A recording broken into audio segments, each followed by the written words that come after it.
दोस्तों आज के वीडियो में हम बात करेंगे टाटा स्टील के बारे में। यहाँ पे टाटा स्टील में काफ़ी शानदार खबर निकल के आ रही है, जिसके चलते आने वाले टाइम में मुझे लगता है कि इसमें तेज़ी का दौर बनते हुए नज़र आएगा और जो गिरावट का दौर है वो अब थमते हुए नज़र आएगा। तो ऐसी क्या खबर है, ये जानने की कोशिश करेंगे इस वीडियो में। फिर हम बात करेंगे टाटा मोटर्स के बारे में। टाटा मोटर्स ने कुछ इम्पोर्टेंट डिसीजंस लिए जिसके चलते आने वाले टाइम में जो इनकी सेल्स डाउन हुई थी उसको ये काउंटर करने की पूरी कोशिश कर रहे हैं। तो ऐसे क्या अपडेट खबर है, ऐसे क्या मतलब इन्होंने स्टेप्स लिए हैं, वो जानेंगे और साथ में ये भी जानेंगे कि अब शेयर होल्डर्स को क्या करना चाहिए। क्योंकि ऊपर के लेवल से देखा था कि लगभग 1200 के लेवल से स्टॉक में आपको गिरावट देखने को मिली थी और 780 के लेवल तक स्टॉक आ चुका है। लगभग 400 सवा 400 रुपये की ऊपर के लेवल से आपको गिरावट का दौर देखने को मिल चुका है। तो जो लोग ऊपर फंस चुके हैं उनको यहाँ पे क्या करना चाहिए, और जो उन्होंने नीचे के लेवल बाइंग करी थी 450 500 550, उनको यहाँ पे क्या करना चाहिए। क्या जो नीचे के लेवल बाइंग करी थी उनको प्रॉफिट बुक करके निकल जाना चाहिए या यहाँ पे और ख़रीदना चाहिए, ये जानेंगे। फिर हम बात करेंगे एल के बारे में। एल को लेके लार्सन टर्बो को लेके काफ़ी बढ़िया खबर निकल के आ रही है, जिसके चलते मुझे लगता है कि इसमें भी आपको गिरावट का दौर जो है थमता हुआ नज़र आएगा और आने वाले टाइम में एक बढ़िया तेज़ी का दौर इसमें भी आपको बनता हुआ नज़र आ सकता है। फिर लास्ट में एक ऐसे स्टॉक के बारे में डिस्कस करेंगे जो आप सभी के लिए लेके आया है बोनस बहुत ही शानदार रेशियो में। तो चलिए वीडियो स्टार्ट करते हैं। सबसे पहले बात करें यहाँ पे टाटा स्टील की। 139.58 पे क्लोजिंग रही। 1.63 रुपीज़ की गिरावट देखने को मिली थी और 1.15% आपको स्टॉक जो है गिरता हुआ नज़र आया था। अब बात करी जाए इसकी वॉल्यूम की, तो लगभग जो वॉल्यूम थी 4 CR की थी कल के दिन, और परसों की बात करी जाए 4 CR के करीब वॉल्यूम थी। 99 लाख से डिलीवर उठाई गई थी। हफ्ते की एवरेज अगर आप देखेंगे 4 CR के करीब वॉल्यूम थी, 1 CR की डिलीवर उठाई गई थी। और मंथ की आप एवरेज देखेंगे 4 CR की करीब वॉल्यूम थी, 1 CR की जो है डिलीवर उठाई गई। तो काफ़ी ठीक ठाक वॉल्यूम में यहाँ पे आपको स्टॉक ट्रेड करता हुआ नजर आया था कल के दिन। अब अपडेट की अगर बात करी जाए इसमें, Tata steels to review new material businesses, और इन्होंने जो है एक टारगेट सेट किया है to generate 10% of the revenue from new materials by 2025 and enhanced in research and development strength will over 200 researchers besides collaborating with 40 institutes. तो ये जो है काफ़ी बड़ी खबर निकल के आ रही है, जिसके चलते आने वाले टाइम में हो सकते हैं कि आपको इनके सेल्स और रेवेन्यू ज़बरदस्त तरीके से इंक्रीज होते हुए नजर आए। और अगर सेल्स और रेवेन्यू इंक्रीज होंगे तो प्रॉफिट भी इंक्रीज होगा और साथ के साथ आपको स्टॉक प्राइस में भी एक इंक्रीज देखने को मिल सकता है। तो मेरे ख्याल से तो आप इस स्टॉक में बाइंग कर सकते हैं। अगर ऊपर के लेवल से आप देखेंगे 184 का 52 वीक्स ने हाई बनाया था, वहाँ के ऊपर के लेवल से लगभग आपको 40-45 रुपये का करेक्शन भी देखने को मिल चुका है। तो मेरे ख्याल से तो काफ़ी सही टाइम है आपके लिए यहाँ पे बाय करने का। कंपनी देखिए काफ़ी अच्छी है और टाटा ग्रुप की सबसे पुरानी कंपनीज में से एक है। तो डेफिनेटली आपको अच्छे खासे रिटर्न देखने को मिल सकते हैं आने वाले टाइम में। तो मेरे ख्याल से तो आप इस स्टॉक में निवेश करके चल सकते हैं। अब बात करते हैं टाटा मोटर्स के बारे में।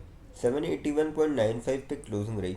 10.05 रुपीज़ की तेज़ी देखने को मिली। 1.3% आपको स्टॉक जो है चढ़ता हुआ नजर आया।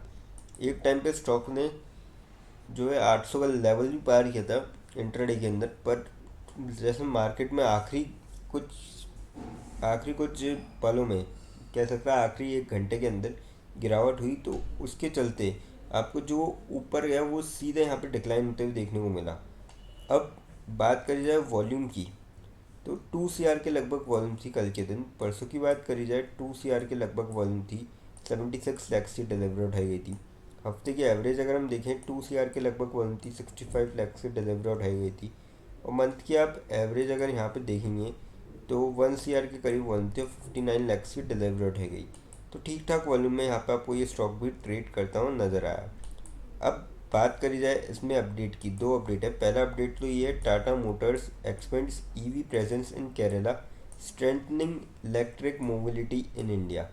तो ये काफ़ी बड़ा अपडेट है कि यहाँ पे ईवी को लेके काफ़ी ज़्यादा बुलिश है टाटा मोटर्स। काफ़ी ज़्यादा एग्रेसिव कह सकते हैं, क्योंकि लगातार हम देख रहे हैं, हमने एक दिन पहले भी देखा था कि टाटा मोटर्स अपनी 3 और गाड़ियाँ, टाटा हैरियर, टाटा सिराविया और एक और गाड़ी थी, उसको ईवी में लेके आ रहा है। और अब जो है यहाँ पे एक्सपेंड करने की कोशिश कर रहा है केरला के अंदर ईवी की प्रेजेंस को, और स्ट्रेंथिंग भी कर रहा है। तो जिसके चलते मुझे लगता है कि आने वाले टाइम में आपको तेज़ी का दौर बनते हुए नज़र आएगा। पर अगेन मैं ये कहूँगा कि मार्केट में अगर गिरावट होती है तो स्टॉक में भी गिरावट आपको देखने को मिल सकती है। और इसका जो सपोर्ट लेवल है वो 750 का है। तो अगर कोई शॉर्ट टर्म पे यहाँ पे ट्रेड कर रहे हैं तो या तो फिर वो इस लेवल का वेट करें, या फिर वो अगर ट्रेड ले भी रहे तो इधर जो है इस लेवल का वो स्टॉप लॉस लगा के ट्रेड कर सकता है। बाकी देखिए लॉन्ग टर्म के पॉइंट ऑफ व्यू से कंपनी काफ़ी अच्छी है, पर वही बात है कि कभी समय समय की बात रहती है, कभी समय ख़राब रहता है तो थोड़ा सा आपको गिरावट भी देखने को मिलती है सेल्स और रेवेन्यू में। ऐसी बात नहीं है कि कंपनी के प्रॉफिट से वापस लॉस में गई है, कंपनी प्रॉफिट में तो है, पर सेल्स और रेवेन्यू गिरी है तो उसको डेफिनेटली अब काउंटर करने की पूरी कोशिश चल रही है, और आने वाले टाइम में काउंटर भी हो जाएगी। तो लॉन्ग टर्म के पॉइंट ऑफ व्यू से काफ़ी अच्छा स्टॉक है, पर शॉर्ट टर्म में थोड़ा सा यहाँ पर रिस्की हो सकता है। अब दूसरी अगर अगर खबर देखें तो दूसरी खबर ये है कि Tata motors unveils first AMT truck, AMT यानी कि ऑटोमेटिक मैनुअल ट्रांसमिशन ट्रक, और ये सऊदी अरेबिया में इन्होंने किया है, making a significant step in the companies expansion into the middle eastern market. तो ये भी काफ़ी बढ़िया खबर है। यहाँ पे पैसेंजर व्हीकल से बात हो गई थी ईवी को लेके, और अब जो है यहाँ पे कमर्शियल व्हीकल में भी, और सऊदी अरब मिडिल ईस्ट के अंदर भी अभी मार्केट अगर यहाँ पे कैप्चर होता है तो काफ़ी बढ़िया सेल्स और रेवेन्यू आपको इंक्रीज होते हुए नज़र आएगा। तो मेरे ख्याल से दोनों खबर काफ़ी दोनों खबरें जो है काफ़ी अच्छी है, और दोनों ही लॉन्ग टर्म के पॉइंट ऑफ व्यू से है। तो आप इस स्टॉक में लॉन्ग टर्म के पॉइंट ऑफ व्यू से निवेश करके चल सकते हैं, आपको यहाँ से भी अच्छे रिटर्न देखने को मिल सकते हैं। अब बात करते हैं एल के बारे में। लार्सन एंड टर्बो 3511.2 पे क्लोजिंग रही, 30.95 रुपीज़ की गिरावट देखने को मिली, 0.87% आपको स्टॉक जो है गिरता हुआ नजर आया। अब बात करी जाए इसकी वॉल्यूम की, तो लगभग जो वॉल्यूम थी कल के दिन वो थी 19 लैक्स की, डिलीवरी उठाई गई थी 12 लैक्स की। परसों की बात करिए 13 लैक्स की वॉल्यूम थी, 8 लैक्स की डिलीवरी उठाई गई थी।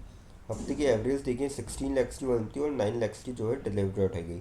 और मंथ की आप एवरेज देखेंगे 22 लैक्स की वॉल्यूम थी, 12 लैक्स की डिलीवरी उठाई गई थी। तो काफ़ी सही वॉल्यूम में यहाँ पे आपको स्टॉक जो है ट्रेड करता हूँ नज़र आया। अब अपडेट की बात करें, L N T tech to help US develop smart city projects in Colorado. तो ये काफ़ी बढ़िया खबर है, और जो है ये पार्टनरशिप में है, तो जिसके चलते यहाँ पे काफ़ी बड़ी जो है पार्टनरशिप है, और मुझे लगता है कि आपको कहीं ना कहीं तेज़ी का दौर बनते हुए नज़र आएगा, क्योंकि काफ़ी बड़ी पार्टनरशिप है, छोटी मोटी पार्टनरशिप नहीं है। क्योंकि स्मार्ट सिटी प्रोजेक्ट्स को डेवलप करना और काफ़ी बड़ी बात है। तो जिसके चलते मुझे लगता है कि आने वाले टाइम में आपको तेज़ी का दौर बनते हुए नज़र आ सकता है। और एक और अगर बात करें, N N T eyes opportunity as global tech giants invest, तो ये भी काफ़ी बड़ी खबर है। तो दोनों ही खबर अगेन लॉन्ग टर्म के पॉइंट ऑफ व्यू से है। शॉर्ट टर्म में मार्केट थोड़ा सा आपको जो है वॉलेटाइल नज़र आएगा, पर लॉन्ग टर्म में आपको डेफिनेटली एक तेज़ी का दौर बनते हुए नज़र आ सकता है। मेरे ख्याल से तो आप इस स्टॉक में लॉन्ग टर्म के पॉइंट ऑफ व्यू से निवेश करके चल सकते हैं। कंपनी काफ़ी अच्छी है और शानदार रिटर्न भी देगी आपको आने वाले टाइम में। अब बात करते हैं ऐसे स्टॉक के बारे में जो आप सभी के लिए लेके आए बोनस। कंपनी का नाम है राघव प्रोडक्टिविटी एनहेंसर्स लिमिटेड, 1599 पे क्लोजिंग रही कल के दिन। 35.05 रुपीज़ की तेज़ी देखने मिली, और लगभग 2.25% के आसपास स्टॉक आपको चढ़ता हुआ नजर आया। 5 दिन के रिटर्न की बात करें, लगभग 2% के नेगेटिव रिटर्न। महीने भर की बात करें, 18.5% की पॉजिटिव रिटर्न। 6 महीने की बात करें, 62% के ज़बरदस्त रिटर्न दिखाया कंपनी ने, और साल भर में ही सेम रिटर्न है, जिसके चलते कंपनी लेके आई है बोनस। और बोनस का जो रेशियो रखा गया है वो रखा गया है 1:1 का, और जो रिकॉर्ड डेट रखी गई है वो रखी गई है 29 नवंबर 2024। तो ऐसे में अगर आपके अकाउंट में डीमेट अकाउंट में 29 नवंबर से पहले शेयर आते हैं तो डेफिनेटली आप बोनस के लिए एलिजिबल होंगे। लेकिन फ्रेंड्स, कोई भी इन्वेस्टमेंट करने से पहले फाइनेंशियल एडवाइज़र से कंसल्ट करें या फिर खुद की रिसर्च करें, क्योंकि ये वीडियो नॉलेज के पर्पज़ के लिए, इन्वेस्टमेंट पर्पज़ के लिए नहीं।